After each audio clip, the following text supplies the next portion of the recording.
We got some bad news for WWE and Vince McMahon. We're going to talk about it in today's video. As always, I'm going to put the timestamps in the description down below, but we're going to kick things off with Cora Jade. As you guys know, there has been talks of WWE doing a whole bunch of main roster call-ups. There's going to be a couple more that we're going to talk about in today's video, but Cora Jade is somebody that is very interesting because if you follow this channel, you know I've only said good things about Cora Jade. I think the sky is the absolute limit for her. She's just an incredible talent. But now a very interesting article went out by Give Me Sport that suggests that WWE believes Cora Jade is the next Sasha Banks in the company. A new report has claimed that Jade is one of the NXT stars that Triple H is considering moving up to either Raw or SmackDown in the WWE draft. This originally came from Worked Wrestling, who says two names scheduled to be working the dark tapings for Monday Night Raw today, April 24th, is Cora Jade and Joe Gacy. And these two have also been seen as potential draft call-ups. Now, Give Me Sport reported back in 2022 that Cora Jade was somebody that was viewed by some in the WWE that basically she is the next Sasha Banks, and she is highly regarded in the WWE. Now, here's the thing. If I'm going to be completely honest with you guys, I think Sasha Banks was a hell of a talent. I think she is one of the best to ever grace a WWE ring. Now, of course, this causes quite a bit of controversy for some reason. There's a lot of people that don't like Sasha Banks. Is it because she left the WWE and she's doing some really cool stuff in Japan? Is that the reason why people hate her? I don't know. I don't necessarily care because at the end of the day, I know where I stand and I feel like, Sasha Banks was a hell of a talent. And I also really like Cora Jade, which I understand from looking at comments and tweets and stuff. Some people don't feel the same way as me, which is totally fine. That's what makes the world go around, right?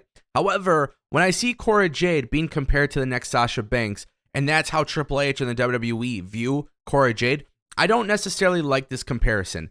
And a lot of people would throw out the comparison, oh, Cora Jade is the next Paige. And, the thing is, I totally understand why people do this, and I'm glad that WWE sees her as a next potential star, but we got to stop the comparison stuff by saying this person is the next person, because ultimately, Sasha Banks is one of one, and Cora Jade is one of one as well. Now, if WWE wants to push Cora Jade, just as they did with Sasha Banks, I could totally understand that.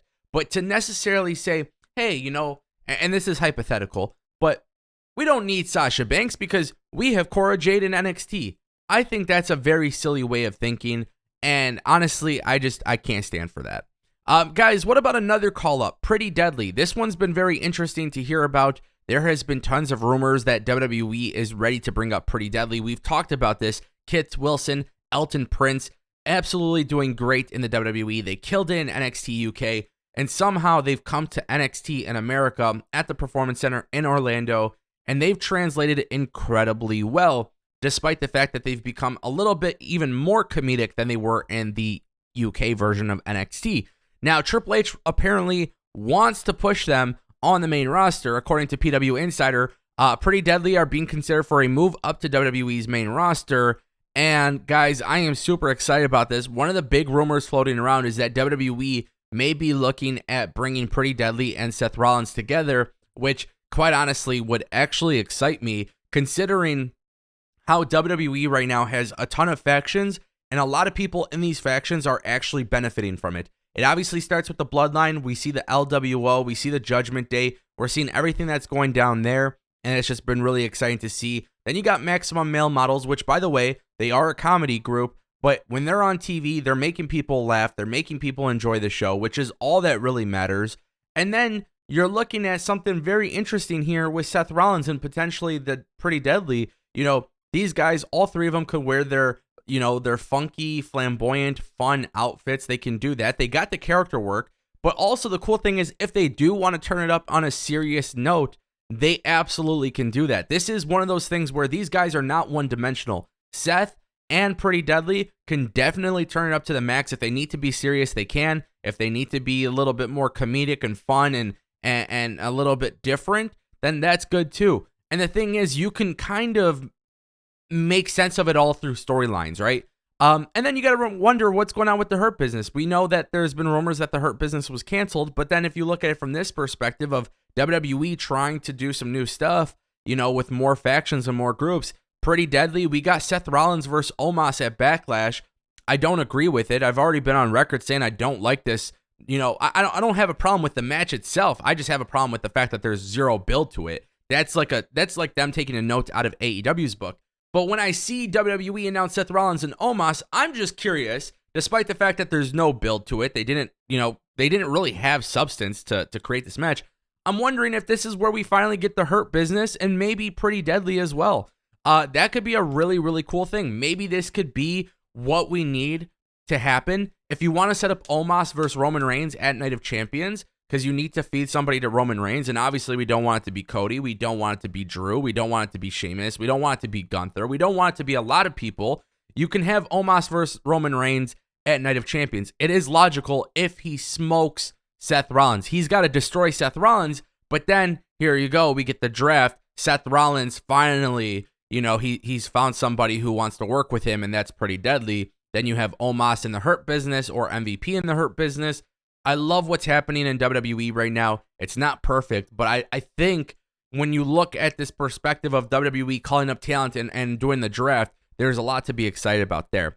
Guys, Tony Khan has something to say on Dynamite. It's very rare where Tony Khan is on AEW Dynamite. Now on AEW Rampage this past weekend, they're advertising that Tony Khan will be on Dynamite, advertising or saying something, doing something. A lot of people are speculating, does this have to do with the video game? Does this have to do with All In Wembley Stadium? Is this a new signing? Is this Mercedes money? Is this Forbidden Door 2? What is going on here? A lot of people are wondering.